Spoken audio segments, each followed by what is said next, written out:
അമൃതിനായുള്ള മഹാപോരാട്ടവും.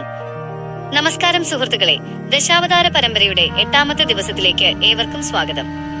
കഴിഞ്ഞ ദിവസം കൂർമാവതാരത്തിന്റെ പിന്നിലെ ആഴമേറിയ കോസ്മിക് അർത്ഥങ്ങളെക്കുറിച്ച് നമ്മൾ മനസ്സിലാക്കി. ഇന്ന് നമ്മൾ സാക്ഷ്യം വഹിക്കാൻ പോകുന്നത് പ്രപഞ്ച ചരിത്രത്തിലെ ഏറ്റവും സങ്കീർണവും നാടകീയവുമായ ആ മഹാപോരാട്ടത്തിനാണ്. മന്ധര പർവ്വതത്തെ ഭഗവാൻ തന്റെ പുറന്തോടിൽ ഉറപ്പിച്ചു നിർത്തിയതോടെ ദേവന്മാരും അസുരന്മാരും പാലാഴി മഥനം പുനരാരംഭിച്ചു.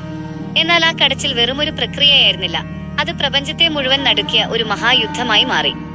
പാലാഴി അതിശക്തമായി ഇളകിമറിയാൻ തുടങ്ങി. സർപ്പരാജാവായ വാസുകിയുടെ വാലിൽ പിടിച്ച് ദേവന്മാരും തലഭാഗത്ത് പിടിച്ച് അസുരന്മാരും സർവശക്തിയും എടുത്ത് ഇരുവശങ്ങളിലേക്കും വലിച്ചു. കടച്ചിലിന്റെ വേഗതയും ശക്തിയും കൂടിയതോടെ മന്ധര പർവ്വതത്തിന്റെ കറക്കം അതിവേഗത്തിലായി. ഇതിന്റെ ഫലമായുണ്ടായ ഘർഷണം കാരണം വാസുകി സർപ്പത്തിന് അസഹനീയമായ വേദന അനുഭവപ്പെട്ടു. വേദന മൂലം ആ മഹാസർപ്പം ഭയാനകമായ വിശപ്പുകയും തീപ്പൊരികളും വമിപ്പിക്കാൻ തുടങ്ങി.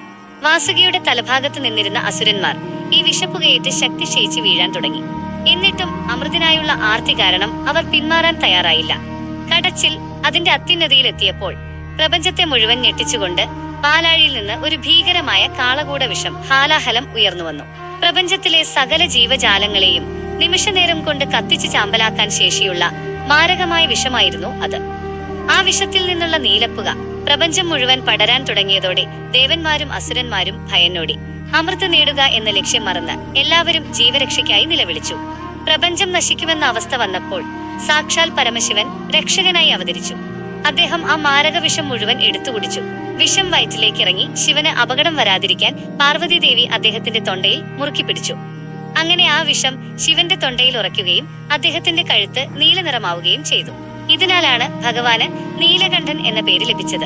വിഷത്തിന്റെ ഭീഷണി മാറിയതോടെ പാലാഴി മഥനം വീണ്ടും തുടർന്നു. ഇത്തവണ കടലിൽ നിന്ന് അത്ഭുതകരമായ പല ദിവ്യവസ്തുക്കളും ഉയർന്നു വരാൻ തുടങ്ങി. ആദ്യം ലക്ഷ്മി ദേവി പ്രത്യക്ഷപ്പെട്ടു. ദേവി മഹാവിഷ്ണുവിനെ തന്റെ ഭർത്താവായി സ്വീകരിച്ചു. പിന്നീട് കാമധേനു എന്ന ദിവ്യപശു, ഉച്ചൈസ്രവസ് എന്ന വെളുത്ത കുതിര, ഐരാവതം എന്ന വെള്ളാന, പ്രപഞ്ചത്തിലെ ഏറ്റവും തിളക്കമുള്ള കൗസ്തുഭരത്നം, കൽപ്പവൃക്ഷം എന്നിവയെല്ലാം പാലാഴിയിൽ നിന്ന് ഒന്നൊന്നായി ഉയർന്നു വന്നു. ഇവയെല്ലാം ദേവന്മാരും അസുരന്മാരും വീതിച്ചെടുത്തു. ഒടുവിൽ എല്ലാവരും കാത്തിരുന്ന ആ നിമിഷം എത്തിച്ചേർന്നു.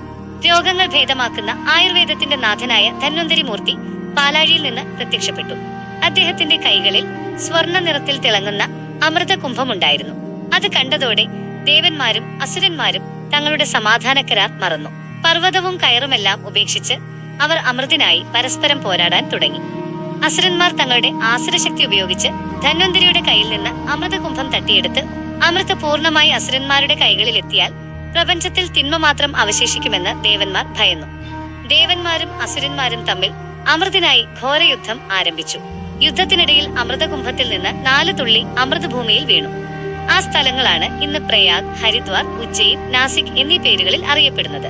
ഇവിടെയാണ് 12 വർഷത്തിൽ ഒരിക്കൽ കുംഭമേള നടക്കുന്നത്. അസുരന്മാർ ദേവന്മാരെ തോൽപ്പിച്ച് അമൃത് കുടിക്കാൻ ഒരുങ്ങുന്ന ആ നിർണായക ഘട്ടത്തിലാണ് മഹാവിഷ്ണു തന്റെ അടുത്ത തന്ത്രം പ്രയോഗിച്ചത്. അസുരന്മാരെ വശീകരിക്കാനായി ഭഗവാൻ ലോകസുന്ദരിയായ മോഹിനി എന്ന സ്ത്രീരൂപം പൂണ്ടു. മോഹിനിയുടെ സൗന്ദര്യത്തിൽ മയങ്ങിയ അസുരന്മാർ അമൃത് വിതരണം ചെയ്യാനുള്ള ചുമതല അവൾക്ക് കൈമാറി. മോഹിനി ദേവന്മാരെ ഒരു വരിയിലും അസുരന്മാരെ മറ്റൊരു വരിയിലും ഇരുത്തി. തന്റെ നൃത്തച്ചുവടുകളിലൂടെയും നോട്ടത്തിലൂടെയും അസുരന്മാരെ വശീകരിച്ച് അമൃത് മുഴുവൻ ഭഗവാൻ ദേവന്മാർക്ക് മാത്രം നൽകി പ്രപഞ്ചത്തിൽ ധർമ്മം നിലനിർത്തി. ഒരു വലിയ ലക്ഷ്യത്തിനായി ശത്രുക്കൾ പോലും ഒന്നിക്കേണ്ടി വരുന്നതും വിജയത്തിന് തൊട്ടുമുൻപുണ്ടാകുന്ന വലിയ പ്രതിസന്ധികളെ എങ്ങനെ ബുദ്ധിപരമായി നേരിടണമെന്നും കാണിച്ചു തരുന്ന ഒന്നാണ് പാലാഴി മഥനത്തിലെ ഈ യുദ്ധം. കഥ ഇവിടെ തീരുന്നില്ല. ഈ മഹാസംഭവത്തിൽ നിന്ന് നമ്മുടെ ദൈനംദിന ജീവിതത്തിലേക്ക് പകർത്താൻ പറ്റിയ വലിയ പാഠങ്ങൾ എന്തൊക്കെയാണ്?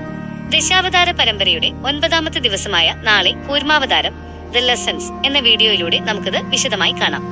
ഈ പോരാട്ടത്തിന്റെ കഥ നിങ്ങൾക്ക് ഇഷ്ടപ്പെട്ടെങ്കിൽ വീഡിയോ ലൈക്ക് ചെയ്യാനും സുഹൃത്തുക്കളിലേക്ക് ഷെയർ ചെയ്യാനും മറക്കരുത്. അടുത്ത ദിവസങ്ങളിലെ വീഡിയോകൾക്കായി ചാനൽ ഇപ്പോൾ തന്നെ പിന്തുടരുക. നിങ്ങളുടെ അഭിപ്രായങ്ങൾ താഴെ കുറിക്കുമല്ലോ. നന്ദി, നമസ്കാരം.